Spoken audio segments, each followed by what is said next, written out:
Yes. Sa reaction mo kagahapon nag-resign, Tagalog nag-resign na si House Speaker Martin Romualdez po.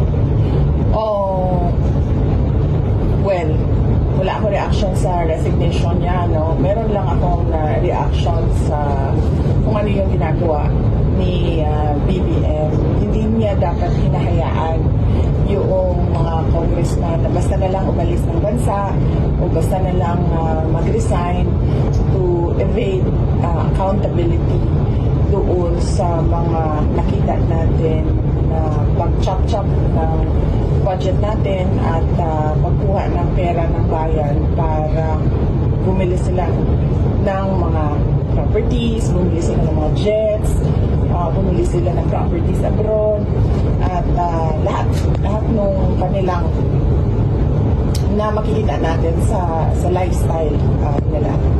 Ngayon, VP, pinalitan na si House Speaker Romualdez ni new House Speaker Faustino D.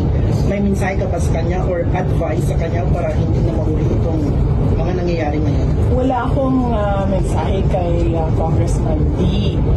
Meron lang akong i-share, gusto na ibahagi, no, sa mga kababayan natin. I'm sure he is a good person. I've met him several times sa aking mga events at sa aking trabaho. Si Congressman D ay congressman ng Isabela Province. Ano bang tawag dyan? Hindi mo kasi masabing warlord siya.